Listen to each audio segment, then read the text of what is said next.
So this is our guest, Brother Wayne Chandler. And these are his degrees and qualifications. He's a dear friend. Known him for about 20 years, at least 20 plus years. And I happened to catch him. He was in Oakland, and he was speaking at a place on Telegraph, and he was speaking about African presence and African origin in ancient Asia, and at the time it happened to be a subject that I was deeply interested in. He's a protege of Dr. Ivan Van Sertima. He's worked with Dr. Ivan Van Sertima with the Journal of African Civilization, and he has written several, scholarly articles in the Journal of African Civilization, including Egypt Revisited and African Presence in Early Asia, African Presence in Early America, Great Black Leaders, etc. And so, for those of you that are not familiar with Dr. Ivan Van Sertima, Dr. Ivan Van Sertima is first known by being the author of They Came Before Columbus, talking about the African presence in early America. So him, and he's also a colleague of, I hate to even say this, it just seems so unreal to say this, but he's a colleague of the late Runoko Rashidi. And here is Brother Runoko Rashidi in the middle, and this is Brother Wasir, who's a fantastic yoga instructor. Katabasi, come back in. Wayne's calling me. Okay, yes. Certainly. Yes, brother. What's on this, as the minister on the screen there, you get Wayne on the left, Renuko Rashid in the middle, and then the Brother Washir on the right side. And these are, these are all our peers. These are the next generation of Afro-centered scholars that are coming following in the footsteps and on the coattails of the likes of Dr. Ben Yakanan, John Henry Clark, and indeed the great Ivan Van Sertima, that was whose picture was just up there. But they had other colleagues as well, Dr. Sheikh Anta Diop, Dr. Chancellor Williams, Dr. Jacob Carruthers, still living Dr. Mulana Karenga. All these brothers, although Karenga is still with us, but Dr. Carruthers and Van Sertima and Asa Hilliard and Chancellor Williams and Dr. Clark and Dr. Ben, they're all gone now. But they did leave behind some proteges. And so I would also put Brother Menu Ampam in there too, because he was a great follower of Dr. Chancellor Williams. So these are the brothers that are now on the stage that are our most prominent historians on ancient African history and culture. And Minister, are you back? Yes, I'm back. And so I had a conversation with Wayne, and so he should be joining us shortly. Thank you for stepping in. And so here he's a colleague of Runoko Rashidi. If you want to go to his website, here's his website, waynebchandler.com. And, you can find out a lot of information about him, what he's doing. He's an anthrophotojournalist. Some of you may recall in the 90s, I think this was when this calendar started, 365 Days of Black History. And it had some really unique photos in the calendar. And a lot of those photos were rare photos that Wayne had taken. So he's an anthrophotojournalist. And this is just one of the pictures. And he's going to be talking about this. He's the author of Ancient Future. And this is this first part one, what Katabasi was talking about, where it's a dialogue with Chahuti and Imhotep, or Hermes and Escalapius. And in there, he talks about the principle of mentalism, principle of correspondence, principle of vibration, principle of polarity. And that's what we're going to be talking about tonight. The African concept of duality, the West African oracle of Ifa, and how that connects to the Chinese oracle of the I Ching, and how it connects to Hegel and Leibniz and Karl Marx, and how it actually, those people use that to understand or to find out about the genetic code. He's also a maestro in capoeira, and that's Brother Wayne delivering that flying kick. I would hate to be on the end of that, on that Nike, getting kicked. So he has a wide variety of things that he's perfected. Also, he leads tours to Kemet, and here he is. These next couple of pictures are him in Kemet.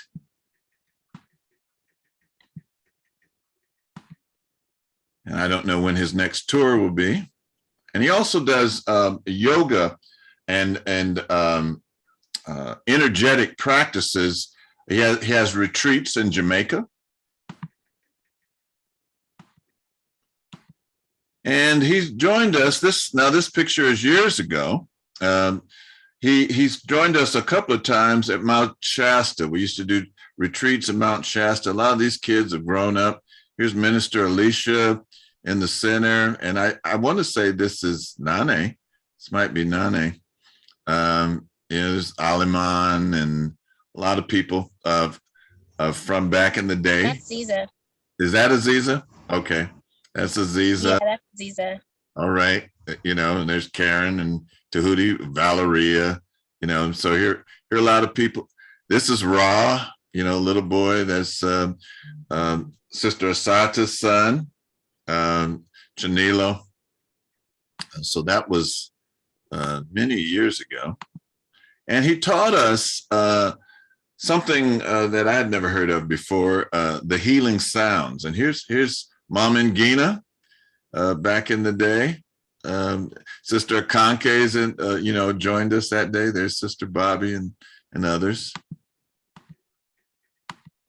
And the healing sounds are connected to the organs, and they're connected with there's specific sounds to help out your organs, to release tension, to release energy. So that was that retreat that we did that time. And here he is instructing us again in the healing sounds.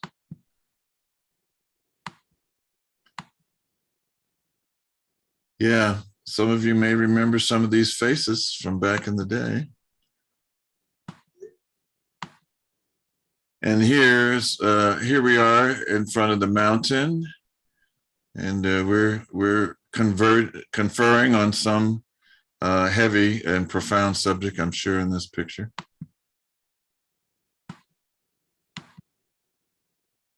Yes, and so there were postures and sounds associated with it. It's just a great retreat, and he's come to Sacramento a couple of times and instructed us, and he showed us this thing. Many of us are familiar with the Kundalini practices. Well, he introduced us to something called the microcosmic orbit, where not only the energy not only goes up and down the back of your spine, but it makes a circuit around your body. And he showed us how to move that energy. And here he is in Sacramento, Brother Nahesu. And this is what he's going to be talking about tonight, the principle of vibration. And Ashe. So that's our guest, and I'm hoping that he is here now. Wayne, are you here? Oh yeah. Oh, there he is right there. Okay. I see him. There he is. Good to see you, Wayne. Take yourself off mute. I've just introduced you, and you can take it away. Let's give Brother Wayne a round of applause as he's coming to talk to us today. Yes.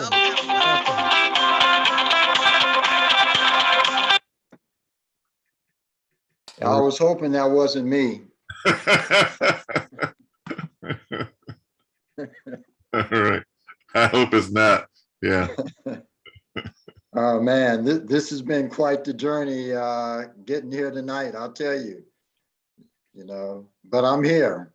I'm glad that you made it, man. I'm glad. Now you said polarity, but you asked me for, I mean, you said vibrate. What did you say just now that I was talking about? I know. I said the wrong thing. I'm sorry. Okay. I said the wrong thing. I said the wrong thing. I'm like, okay, well, Okay. you know, we'll roll with whatever comes up, you know. But yeah, wanted to get into talking about the axiom of polarity. And polarity deals with duality, but many of us acknowledge and refer to the overall concept and symbol of what polarity symbolizes in the symbol of yin and yang. If you have not seen that symbol, this is what we're looking at. Wayne, I've given you the ability to share your screen if you want to do that. Oh, okay. Mhm.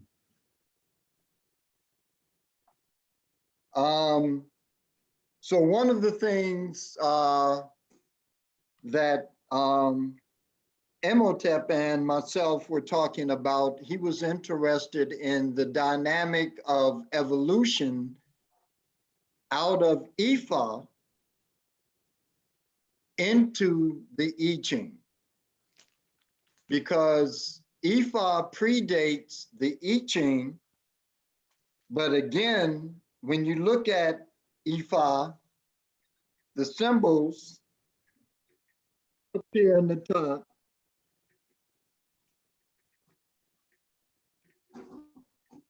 correspond with the symbols around the yin and yang symbol, which is the I Ching. So the symbols in Ifa correspond with the actual symbols in the I Ching. We know that what was contained and formulated in its design in Ifa predates the I Ching by about 20,000 years. So we know that by following the stream and the current of civilization, we understand that out of Africa, eventually that design and formula, which became known as the I Ching, moved into Western Asia and eventually would move into China as the Western Asian populations, which were Black populations, would move and recenter themselves in China in the earlier dynasties around 2850 BCE, and that first dynasty would be known as the Z dynasty, spelled XIA. And the second dynasty, which would extend and develop out of the Z dynasty, would be known as the Shang, SHANG. Now, I was trying to read a message that came in. So What the message was, you know, a lot of us know what Ifa is, but one of our guests is not familiar with Ifa. Would you just explain just briefly what Ifa is? Ifa is a system of divination, and we're going to get more enraptured into the specifics of it as we go along. But Ifa is a system of divination that is very multifaceted and brings into play everything from the pathways and circuitry of RNA and DNA, and allowing a mapping process to take place that actually follows the flow and the evolution of human consciousness down through the ages. The I Ching does the exact same thing. So when we look at this system, reading from Ancient Future, it comes off of the principle of polarity. And the principle of polarity states everything is dual, everything has poles, everything has its pair of opposites. Like and unlike are the same. Opposites are identical in nature, but different in degree. Extremes meet. All truths are but half-truths, and all paradoxes may be reconciled. So what we're talking about with respect to polarity is that this system that's designated as the system of opposites actually has a corresponding theme which allows the functionality of all universal design. In other words, the way the universe is structured, its essential infrastructure comes from the positioning of opposing forces. But these forces, because a lot of people will push back against the idea that there are these opposing forces that operate and seemingly repel one another. So what we want to do is actually look at not necessarily the fact that these are opposing forces, but they are complementing forces, complementary dynamics that actually move in a spherical dynamic with one another, allowing holism to take place. So what does that mean? If we look at the dynamic of yin and yang, we're talking about, for example, the manifestation of masculine and feminine energy. So everything that we see that expresses harmonious accord is delivered, born out of that state, which means that in our bodies, you have systems of energy that run yin or yang, or masculine and feminine. So for example,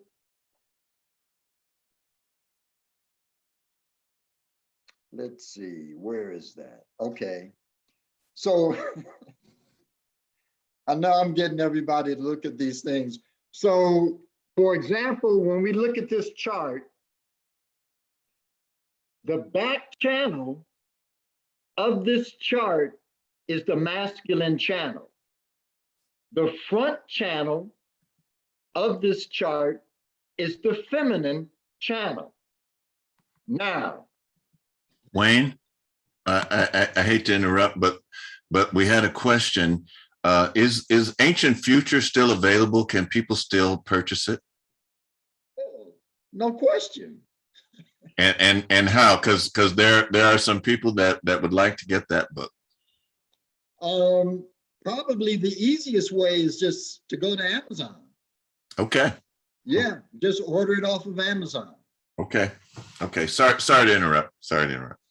So we're looking at this constructural design of our bodies. Now, the channel in the back, the masculine channel, it moves a warm to hot energy. The channel that you saw in the front going down the center of the body, it moves a cool to cold energy.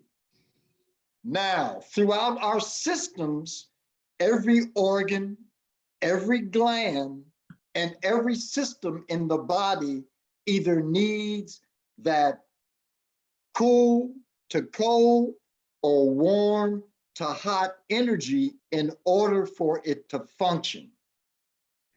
When we have what are referred to as dis-ease, that means that these channels have become corrupted in some form or fashion, and the energy that provides a healthy system overall has been compromised. And so those energies are now not flowing into the proper places to create abundant health. So that is masculine and feminine energy in its most obvious perspective. Every organ in our body is either masculine or feminine. So for example, the major organs in our body, in our system, talking about liver, heart, spleen,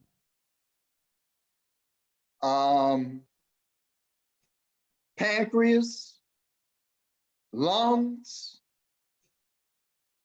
all of those, kidneys, reflect a feminine dynamic.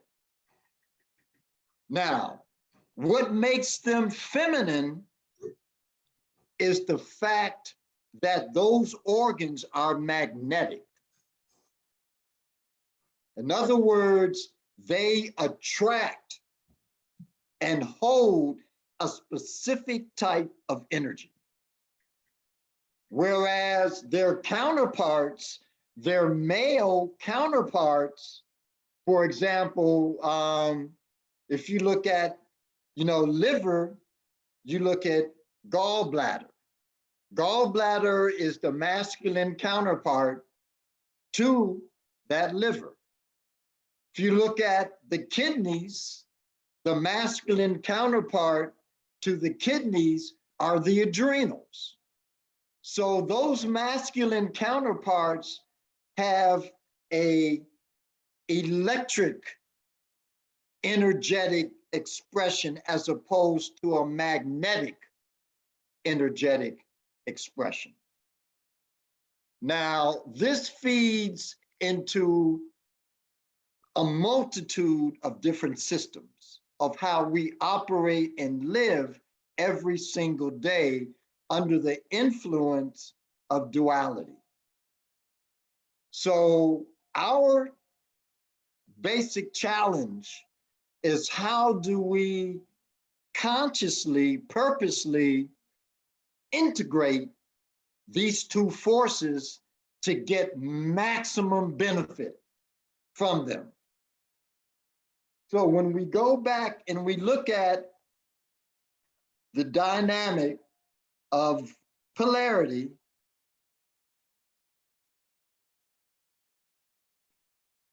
just some basics. This principle, probably the most visible, the most employed, the most widely known of the 7 universal axioms, continues as the basis of many African societies, including the Dogon of Mali, the Fon of Dahomey, the Bambara of Eastern Guinea, and the ancient Ife of West Africa. The Ife employ this law today in the form of an oracle known as Ifa. They profess the genesis of the Ifa system of divination to be 20,000 BCE and speak to its pervasive influence in the dissemination of the concept of polarity in various cultures and lands outside of Africa. Now, when we look at that system, we have to look at exactly what the system entails. What are its characteristics? And its characteristics are amazing. So, for those of you who have Ancient Future and have never taken the time to go to the endnotes in Ancient Future, I'm gonna drop a little secret on you. The endnotes in Ancient Future are way more profound than the actual text in the book itself. The endnotes in Ancient Future I take to a totally different level because it takes a much deeper orientation of understanding to embrace a lot of the information that is in the endnotes.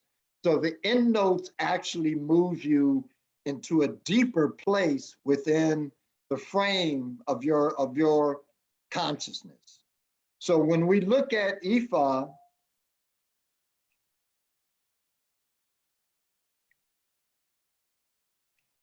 some of the Ifa principles are as follows. There is one God, and there is no devil except that which we make for ourselves. Except for birth and death, there is no single event in our lives that cannot be forecast and changed. We grow and obtain wisdom through life and are reborn through life's revelations. What we call heaven is home, and earth the proving ground or a marketplace where we learn the lessons of life, where we are in constant passage between the two. We are part of the universe in a literal, not figurative way. We must never initiate harm to another human being or the universe of which we are a part. Temporal and spiritual capacities must work together, for we are born with a specific path, and it is our goal to travel it. So what I would add to that is that it is our goal to first discover it to understand it, and then to create a level of understanding regarding it. So that dynamic, when we look at it in the context of polarity, we have to go into what we would refer to as, well, the nature of, again, of feminine and masculine energy, because they're different. You know, they have a different manifestation. They see themselves and express themselves in a very different way. So when we look at feminine energy, we have to ask, well, what is the nature of feminine energy? So this is the nature of the feminine. The feminine is expressed by a circle. The masculine is expressed by a linear line. The ancient Egyptians or Kemites looked at the fusion of two circles that we now refer to as the Vesica Pisces. But this is the integration of the feminine energy. Now, this is what the ancient Egyptians had to say about the expression of feminine energy. Looking at the circle that we now refer to as the Vesica Pisces, this is the symbol for the creative feminine force that brought the material universe into being. Let me read that again. That this is the symbol, the circle, for the creative feminine force that brought the material universe into being. It represents the fundamental energy which lies at the basis of all creation. It represents the fundamental energy that lies at the basis of all creation. And without it, nothing could be. Nothing could be. To remove its energy from all form and matter would bring about the immediate disintegration of the universe. To remove its energy from all form and matter would bring about the immediate disintegration of the universe. So then you have to ask, well, what is feminine energy? Feminine energy represents a state of becoming. In other words, everything that comes into being, everything that has any kind of an expansive, developmental,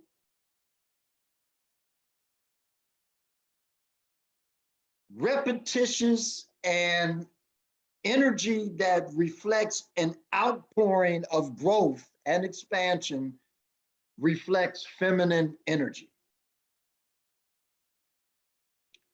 So then, if that's feminine energy, what is masculine energy? Masculine energy is a state of being. Being a state of being means that it vibrates on a level of God-based divine consistency. And the challenge of us as men is finding the roadmap in order to get to that state of being. Because the deep thing about it is that in order to get to that state of being, we must move through the territory and environment of feminine energy. Is that understood? Or does it sound too abstract? I'll go over it again. We'll break it down again. Wayne, can we pause here? And there might be some questions. If anyone has a question, please raise your hand. And somebody, Stephanie, go ahead with your question. I saw Stephanie Wellens in the chat. She has a question. Let's see, maybe she says, "Peace, where will I be able to find a recording of this lecture once it's produced?" Thank you. Okay, well, you can go on YouTube tomorrow or the day after, and you can just type in Black Knowledge Matters, and it should pop up. Are there any other questions? Brother Malik, unmute yourself, and then Brother Katabasi. Greetings, family, and thank you, Dr. Chandler, for gracing us again with your presence. I have a question out of your book, Ancient Future. The statement about opposites are identical in nature, but different in degree. And my question is, one question is, are there any exceptions to that particular statement or rule? I understand like male, female. And does it also include, or can it be applied to various ethnic groups as well? Sure. I mean, it can be applied. I mean, when you look at ethnicity, then you're stepping into basically, racial categories. When you look at masculine and feminine, you're stepping into gender-based categories. So the thing with polarity, which is really profound, is that it literally kind of creates a enveloped construct around those principles, like the principle of gender, for example. So if you look at the principle of gender, you have on, say, the right-hand side, extreme expressions of that which is masculine. If you look on the left-hand side, you have extreme expressions of that which is feminine. Now, in between those two polar opposites is a plethora of different expressions of gender-based realities, which allows the creation of all kinds of gender-oriented enactments and expressions. So when you see all of these various varieties and you say, well, how can this be? We either got men or we got women.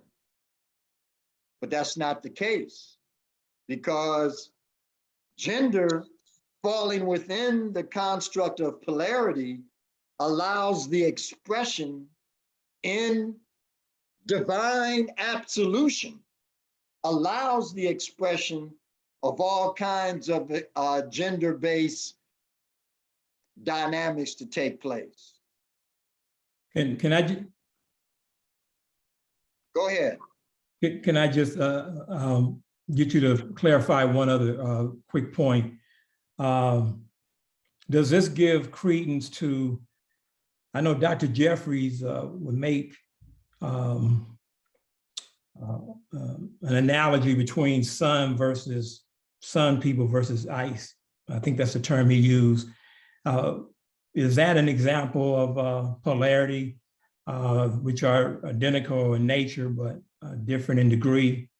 Do you subscribe to that same philosophy of sun versus ice people that Dr. Jeffries raised in the, I think the 70s or 80s? I mean, that has credence, you know. I mean, there's validity there, because when you look at, let's move it out of gender or racial categorization and take it into just the elements. So within the schematic of element, you have that which is hot and that which is cold. They both resonate with the same thing. And what is that? Temperature.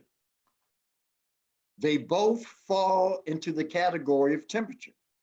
But the mere fact that one registers heat and one registers that which is cold or ice oriented creates a different expression of characteristics. And those expressions of characteristics impact, when you now take it out of just basic temperature into racial categories, it reflects characteristics that are very, or can be very dissimilar. Brother Katabasi, thank you, Malik, for your question. Go ahead, Brother Katabasi. Yes, and thank you, Dr. Chandler, for being being with us this evening. My question is more in the area of some clarification and trying to follow the terms that you laid out. One being Ifa, another being Tablet of Destiny, the Achan, and I think it's referred to as the Book of Changes.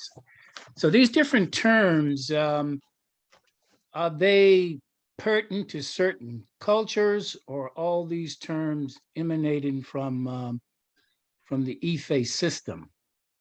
So I know the Achan is kind of associated with Chinese.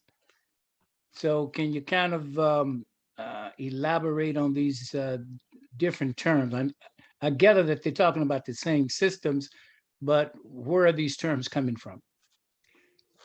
That's a good question. So the terms, when we talk about the Tablet of Destiny, the Tablet of Destiny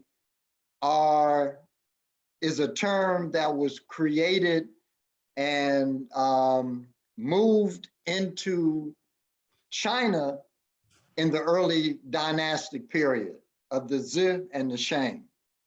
Now, its origins were with the Black Akkadian races of Western Asia. Okay. And again, you know, when we look at the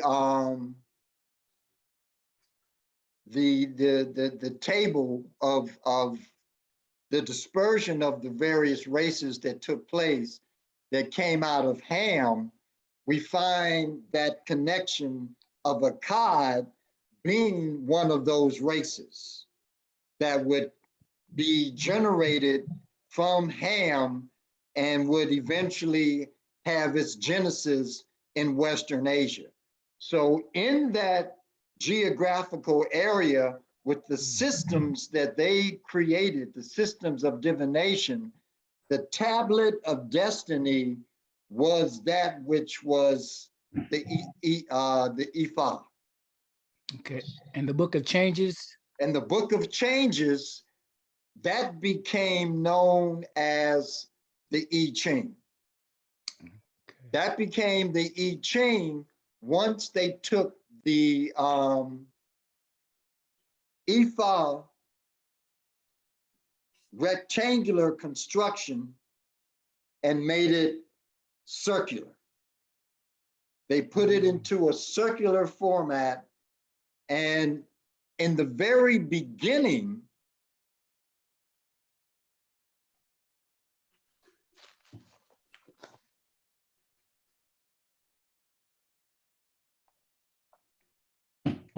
So in the beginning, when you look at the I Ching, which are the lines, the permutations, which are around the symbol of yin and yang, when you look at that, when it was first developed, if you look at the very top diagram, you see 3 straight lines. Right.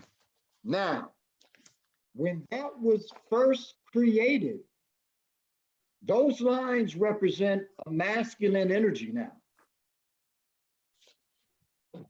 When they were first designed, those lines that are at the top were at the bottom. This was the original diagram that was at the top. This was the feminine energy that was positioned at the top, and the division between the two symbolically allows the downloading of energy from the cosmos into the earth sphere. Okay. Now, when they took that diagram and shifted it, they shifted the accessibility of energy into the human race. So the human race represents, in terms of its relationship to the I Ching, a biospheric relationship, which means that we as antenna pull in cosmological forces from the stellar regions of our solar system. When they put those 3 straight linear lines across the I Ching, they now are stating that what this symbolizes is a closing off of this ability. And this is seen in every aspect of our life.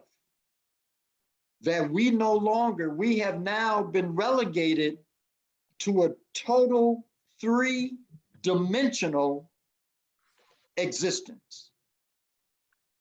And in that 3-dimensional existence, because we are not 3-dimensional beings, we are incarcerated. Mentally, spiritually, emotionally, we are incarcerated.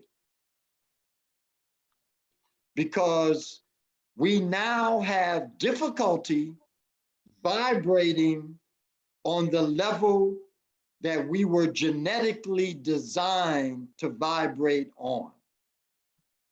And this is what the I Ching represents. One of its aspects is that it represents the 64 permutations that reflect the genetic code.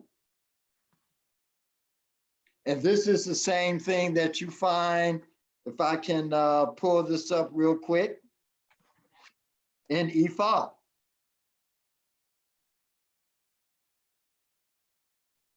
And we have 2 questions when you're finished with that.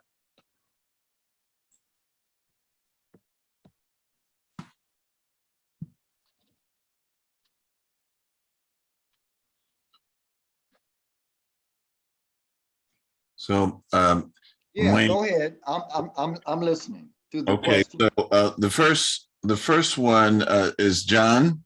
John Jackson has a question, and then Johans. I hope I'm pronouncing that right. Johans. Johanse. Johanse has a question. So Johanse, go after John. Go ahead, John. So first of all, I want to say But that is there. I just ordered your book actually just now, but then I thought afterwards, you know what?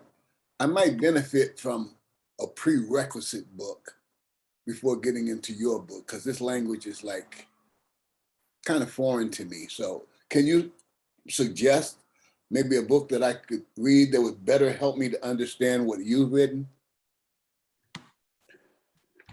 Does that make sense? Yeah, it makes sense. Mo,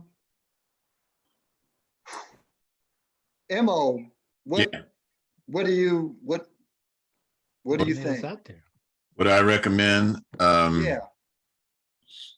Well, you know what? I think just getting his book is good, because when you're reading it, it does give an explanation of each of these terms. Oh, it does. Yeah. Oh yeah. No, Yeah. I don't leave you hanging. You- I don't leave you hanging. Yeah, Okay. you won't be out there. And as That's as good. Wayne is presenting, I just took some pictures from his book, and I'm going to bring them up on the screen later on. John, was that Yeah, that was it. was that you wanted to know? Okay, Johanse, go ahead with your question for Brother Wayne. My question is, in your explanation of masculine and feminine, you talk about the masculine extreme and the feminine extreme. I quite didn't understand. I don't understand what's extreme masculine or extreme feminine, but you spoke about that, and you spoke about there being some variations of that in between the two. And I was asking for examples of that that connects to or is expressed through African culture. Yeah, I mean, it's just humanity. When I give examples of extremes, I'm just talking about, like, you see extremes every single day. You know, when you want to categorize the ultimate and machismo expression in the masculine, think about what that represents to you. You know, when you see the ultimate in machismo, machismo is a consolidated, consciously and conscientiously more dense expression of what constitutes masculine energy. In other words, when you look at the various characteristics of what is masculine, they pretty much occupy or have space, occupy space in the expression of those different constituents, those different aspects, dynamics. When you look at someone, a woman, that reflects that which is ideally or essentially feminine, and what that represents: receptive, you know, resilient, flexible, soft, yet strong.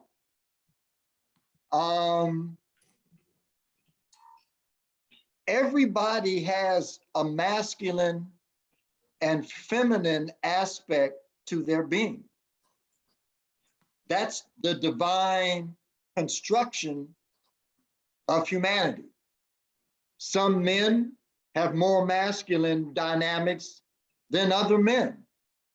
Does that make them gay? No, not at all. You know, some women have more masculine elements than a lot of other women that may be around them. Does that make them a lesbian? No. There are within every human being the elements of both masculine and feminine. That's just a divine law.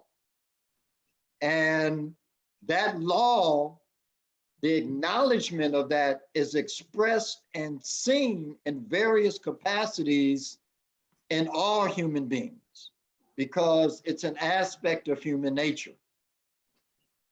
Does that make sense? Yeah, I know. I'm not sure. I'm not sure. I fully. I'm not sure I fully accept your terminology. It's not my terminology. Yeah, machismo is not a universal expression of manhood. That's a European expression.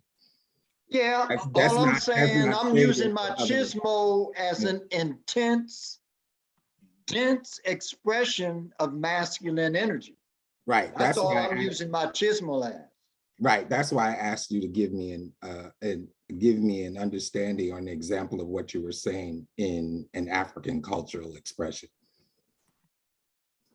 That's why I asked that, because you're right. Masculine and feminine is in all human beings. That is very true. And you spoke about the duality of the universe, masculine, feminine, again, which is very true. Now, when you speak about the possibilities of the differences in the middle is when I start to get confused. So what, in order for me to get clarity in understanding what you're talking about, that's why I asked, give me an example of what you mean that is expressed through African culture. We can use Ifa. You can use Ifa, for example, since that was a lot of African culture. That's one of the African cultures that you are connecting to what you're saying. I was just trying to get an understanding of what you're saying through the expression of an African culture. And if you can use E5 to do that, that's fine. What I can do is just use more of a universal construct. Okay, so we go into masculine energy, and masculine energy, when we look at masculine energy, we're looking at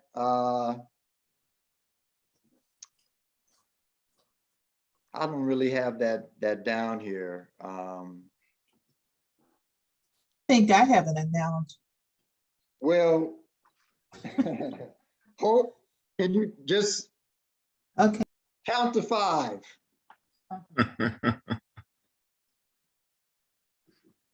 Well, hold off on that question. I'm sorry, Johanse, that we're not maybe not addressing what you're looking for. Minister Makalisi put in the chat, he says, are we going to allow Doc to share with us the roadmap for masculine energy to find divine consistency? Are we going to allow Doc to share? I don't mind that. I think that's a good question. I'll step back. Okay. So Wayne, you want to take that question? So when you look at this, this chart, the red pill and the blue pill. So on the red side, that's the feminine brain. On the blue side, that's the masculine brain. So let's look at the characteristics that those two aspects of the hemispheres of the brain reflect.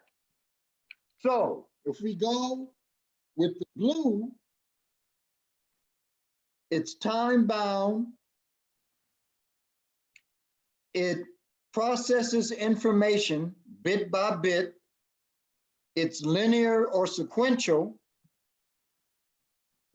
It looks at details. It compartmentalizes or splits the world into identifiable bits and pieces. It looks for cause and effect. It asks how. It focuses on information. It uses words to describe and define.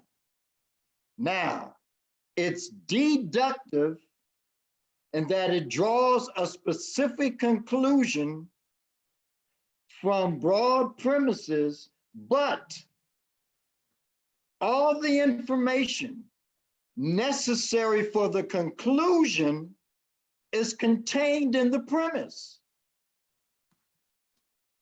Now, sequence, words, numbers, analysis, logic, linear, dimensions, lists, the conscious is focused outward.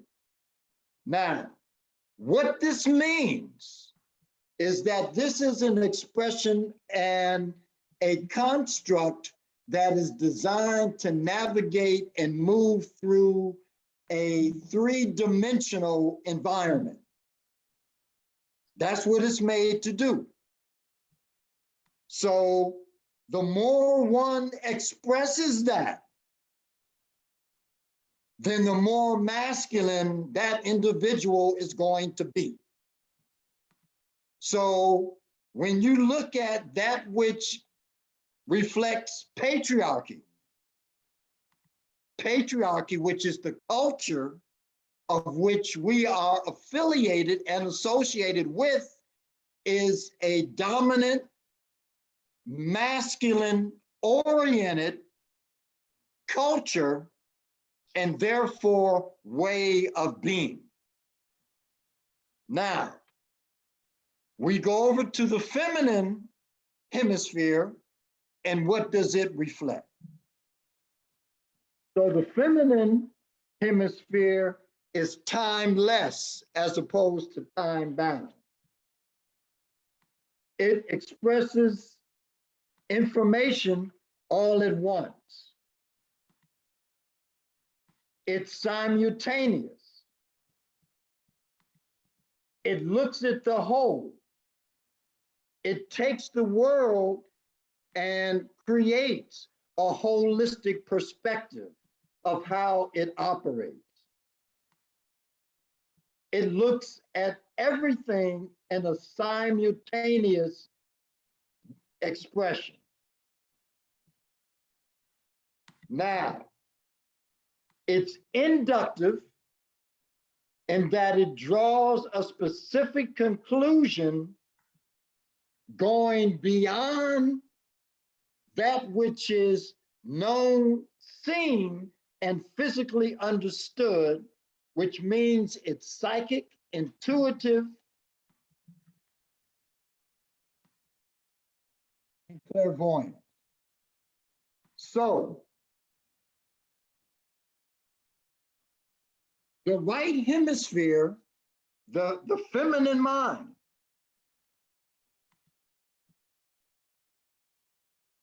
that's the pathway to God.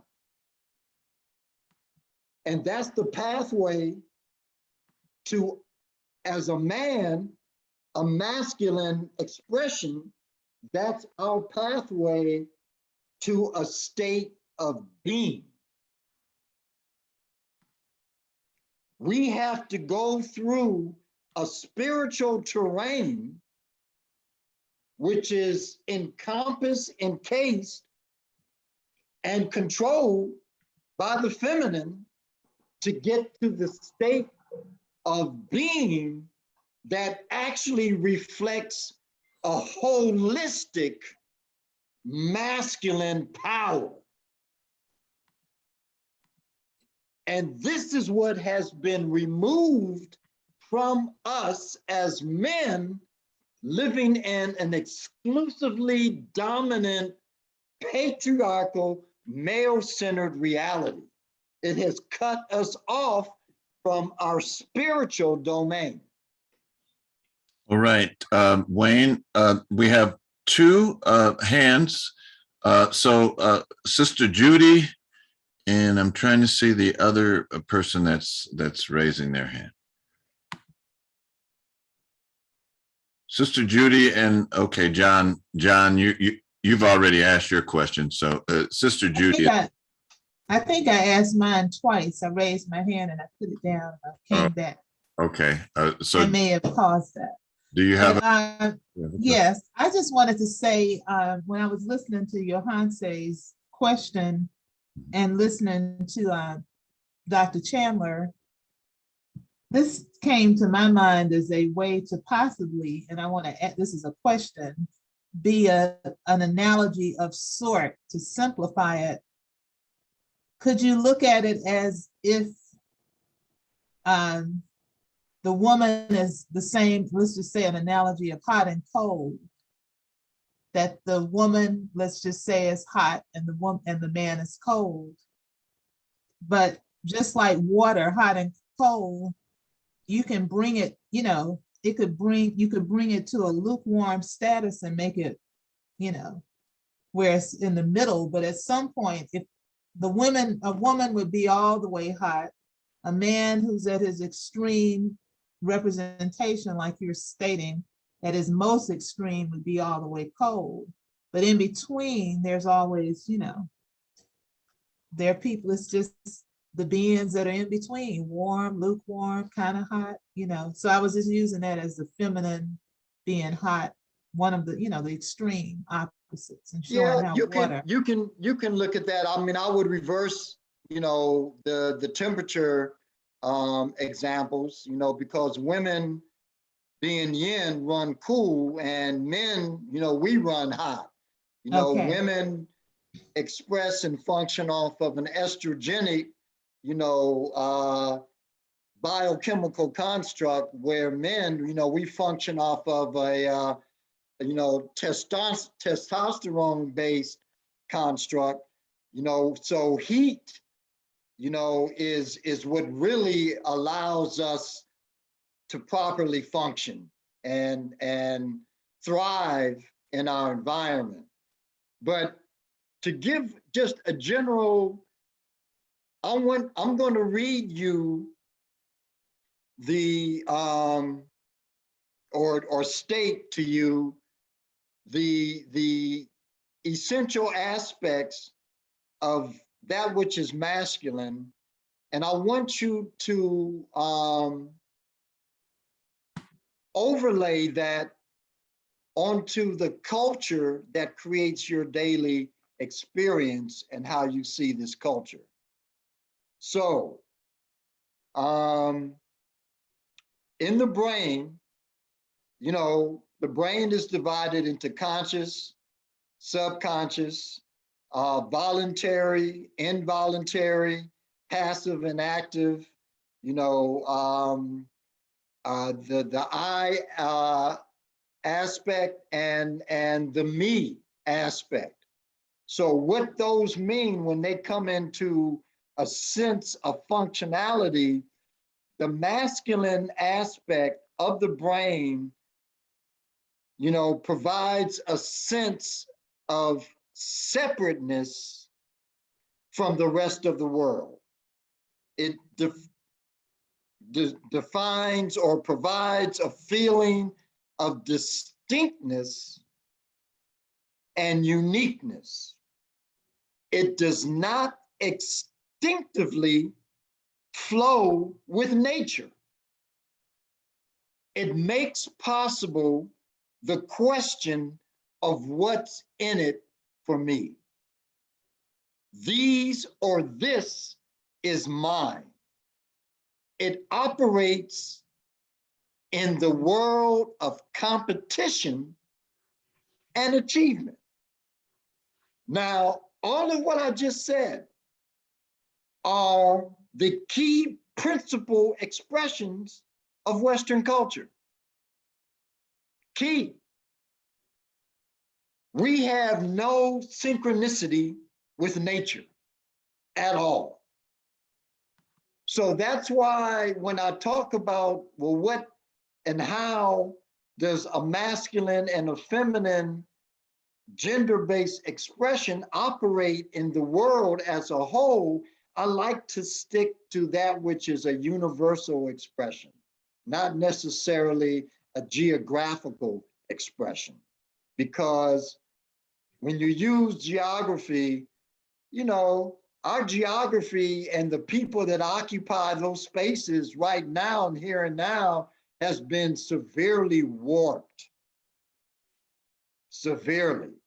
Most people on the planet right now, even those that reflect us, we have forgotten who we are. We have forgotten what we are.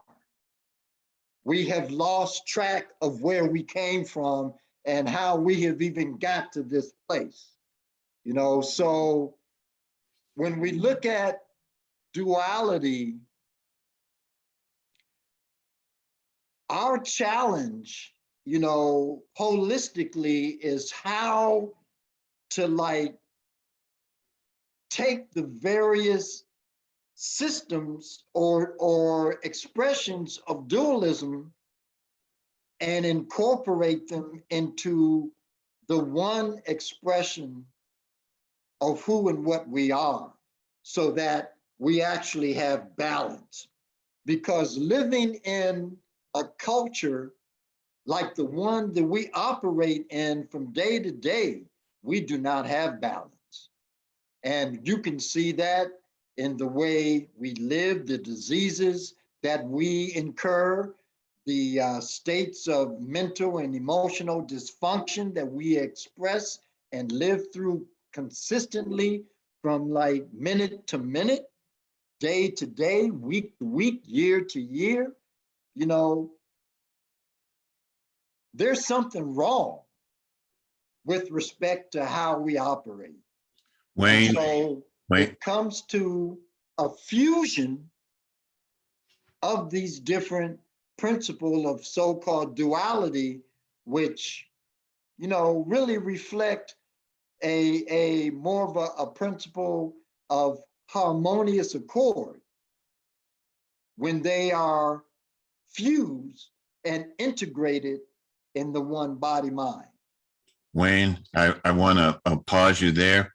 I see Sister Connie on. Is it Wow Night tonight? So it's Wow Night. So I want to apologize. It's my fault, I'm sure, why we got started a little late. And you know, this is I had no idea the breadth of the questions and the content of this subject. I'd like to invite Brother Wayne, if he could come back. I would like if he could come back next month and continue this discussion, because it's a great discussion. By that time, John will have received his book. You know, he would have his book. Connie, if you just give me a minute, I just want to share something, and then the men will have to leave, and it's for the women of Wose. We were talking about the divine feminine at an aspect, so the divine feminine is going to take over. I just wanted to share my screen, and these are some of the diagrams that are in Ancient Future, Brother Wayne's book. And so we talked about this. You know, these are his table of contents, and we were talking about this one here, chapter 4, principle of polarity, and the African concept of duality, the West African concept of Ifa and the I Ching, and we talked about the table of destiny and things of that nature. And then, so this is like the first page on that chapter. Everything is dual, everything has poles, everything has a pair of opposites, etc. And this is from the Kabbalion. And then Wayne mentioned something, I hope I'm spelling it right, the Vishya Pisces. And this is what, for those of you that are not familiar, this is what the Vishya Pisces is. And this part in the center, and if you include this, is the tail. This is the fish that they use in Christianity. So this is the Vishya Pisces that he's referring to. And here's another example. Sorry, it didn't come out as clear, but that's another example of the Vishya Pisces. And then here's another. So when Wayne comes back, we'd like to get into like these diagrams here that he's included in his book in chapter 4. And these as well. These are the I Ching. You know, there's a Mayan aspect to it. And these are the oracles of Ifa. And we can see it in the yin and yang. So those are the things that we would like to discuss for next time. Wayne, I apologize. I wasn't able to get you here early enough. But if you, I know that you're very busy, but if you could come back next month and we'll schedule you a little later for next month to continue this discussion. And would everybody like for Wayne to come back? And yeah, that's what I was going to Love ask. for him to come back. I mean, yeah, one of the things, I want to get into, I want to talk about the genetic sequencing piece yes, that Ifa is connected to, because that's profound. And I want to get into how Ifa projects our future and what we have to look for in the here and now, because all of that is expressed and itemized in Ifa and the I Ching. So Yeah, yeah, he has to come if back. you all want to do this again, the Mama Connie, the book title is Ancient Future by Wayne Chandler, Ancient Future. Wayne, thank you so much for coming. You're a dear friend, you're a brother to me, and your wealth of information, and thank you for joining us.